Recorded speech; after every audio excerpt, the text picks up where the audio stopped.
O dia 9 de julho é feriado apenas no estado de São Paulo e somente desde 1997. E muitos ainda não fazem ideia do motivo. Afinal, o que foi a Revolução Constitucionalista de 1932? Foi um movimento armado, que resultou da revolta generalizada no estado de São Paulo contra o governo de Getúlio Vargas, que assumirá o poder em 1930 com um golpe de Estado, derrubando o então presidente Washington Luiz e impedindo a posse de seu sucessor. Vargas reduziu a autonomia dos estados do país e indicava interventores para governá-los segundo seus interesses. Com o apoio de grupos econômicos e políticos locais, o levante que resultou no maior conflito militar do país no século XX teve início em 9 de julho de 1932 e terminou com a rendição do exército constitucionalista em 2 de outubro.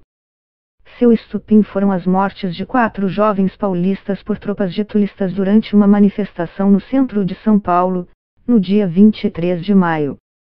Os confrontos entre constitucionalistas e tropas enviadas por Getúlio, que conseguiu articular uma resposta militar com apoio de todos os estados, exceto o Mato Grosso, no interior do estado e na capital, deixaram 934 mortos, entre eles, 634 constitucionalistas.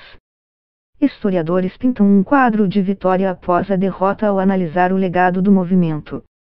Em termos de curto prazo, foi a conquista de todas as bandeiras pelas quais o Estado se bateu em 1932, aponta o jornalista Luiz Otávio de Lima, autor de 1932, São Paulo em Chamas.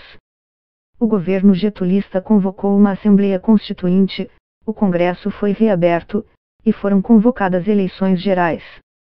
Com o legado de longo prazo, ele aponta para a valorização dos preceitos democráticos e a participação popular. O conceito de cidadania, assim como a vigilância mais próxima de governados sobre governantes. O historiador Paulo Resulti vê fortes razões para as celebrações de 9 de julho, porque um Estado se levantou em armas por uma Constituição e conseguiu, mesmo perdendo a Revolução, que a Constituição fosse convocada. Só isso já deveria ser comemorado. A Revolução de 1932 foi, em parte, uma amostra do que o poder desse Estado era capaz de fazer-se ignorado. Resulti também acha que o episódio não teve o destaque que merece na historiografia do país do século XX.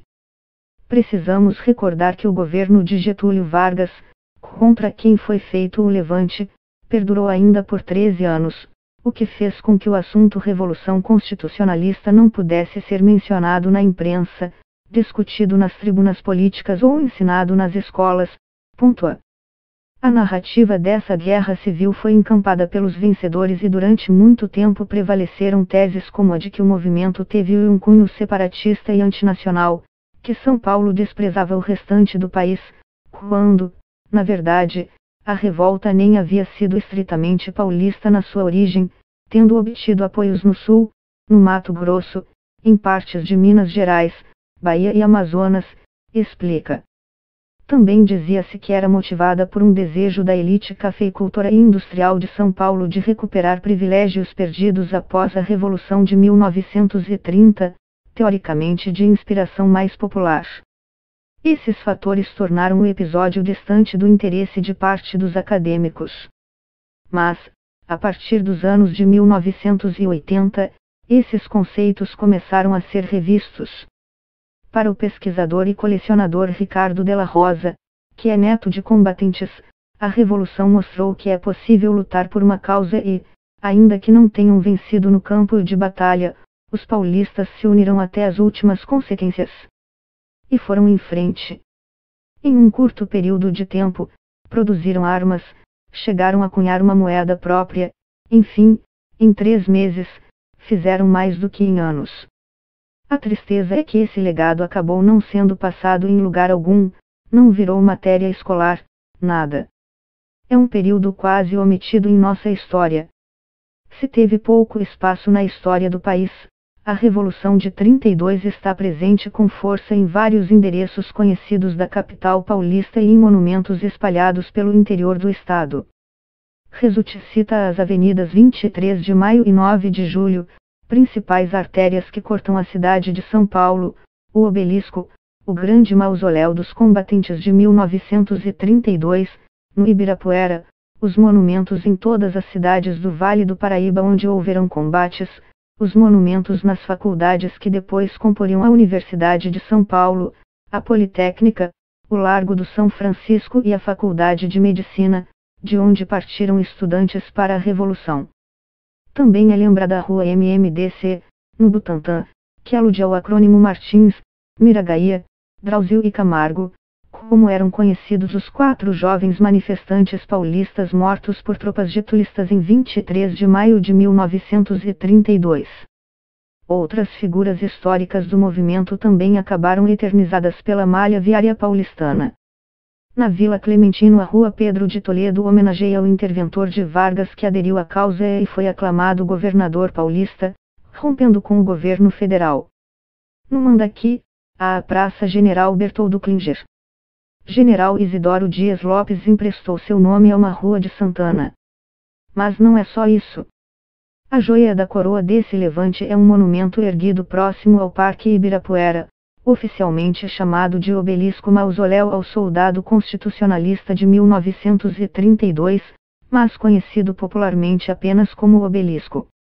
As obras de restauro custaram 11,4 milhões de reais aos cofres públicos.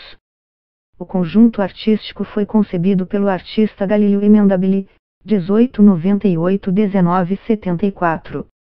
Ali no mausoléu jazem os restos mortais dos 4 MMDC, do jornalista Guilherme de Almeida conhecido como Poeta de 32, do jurista Ibrahim de Almeida Nobre o Tribuno de 32, do agricultor Paulo Virgínio o Herói de Cunha e de outros 713 combatentes. Guilherme de Almeida tem um espaço dedicado à sua memória em São Paulo. Trata-se da Casa Guilherme de Almeida, no bairro do Pacaembu. O sobrado, onde o poeta, advogado, jornalista, crítico de cinema, ensaísta e tradutor viveu de 1946 até a sua morte, em 1969, guarda muitos de seus objetos pessoais, inclusive aquelas peças que aludem ao movimento de 1932, como a arma que ele usou e seu capacete. Mas fica no centro da cidade, na Rua Álvares Penteado, aquele que certamente é o mais curioso prédio referente a esse episódio histórico, o Edifício Ouro para o Bem de São Paulo. Inaugurado em 1939, o prédio foi construído com o dinheiro das joias e alianças que paulistas doaram à causa constitucionalista. Isto porque, para sustentar a causa, a Associação Comercial de São Paulo acabou criando a campanha Ouro para o Bem de São Paulo. Com o fim da Revolução, diante da iminente derrota, a associação temia que esses valores acabassem confiscados pelo governo federal. Então, tudo foi doado para a Santa Casa de Misericórdia de São Paulo, que decidiu investir na construção de edifícios, inclusive este. Ele é dotado de uma arquitetura muito peculiar. Em estilo Art Deco, sua fachada representa a bandeira paulista, cada um de seus andares corresponde a uma das 13 listras da flâmula. Outro marco é da Universidade de São Paulo. Trata-se de escultura feita por Adriana Janacopoulos, instalada no pátio interno da Faculdade de Direito do Largo São Francisco, em homenagem aos estudantes mortos em combate. É um busto de um jovem no momento em que recebe uma bala. Logo abaixo, em um granito negro, lê-se a triste quadra em vermelho: quando se sente bater no peito heroica pancada, deixa-se a folha dobrada enquanto se vai morrer. Se as batalhas se espalharam por várias frentes no interior paulista, a capital acabou sendo o epicentro das manifestações que desencadearam a Revolução. Foi na esquina da Rua Barão de Itapetininga com a Praça da República, por exemplo, que ocorreu o célebre evento de 23 de maio de 1932, aquele que terminaria com 4 mortos, os estudantes MMDC. No dia seguinte, os revoltosos acabaram se reunindo na Praça do Patriarca, para um grande comício contra o governo federal. Dos estudantes ao povo de São Paulo. Depois dos acontecimentos de ontem, nenhum paulista pode deixar de atender ao apelo de São Paulo. Viva São Paulo livre, diziam os panfletos espalhados pela cidade. A reação também veio por panfletos, conforme contou o escritor e memorialista Hernani Donato em seu livro História da Revolução de 32.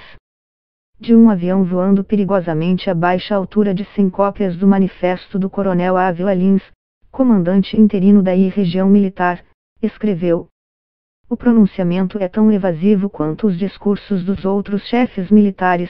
As tropas federais não permitem que elementos quaisquer perturbem a ação enérgica e patriótica do governo revolucionário em prol da manutenção e organização do governo paulista.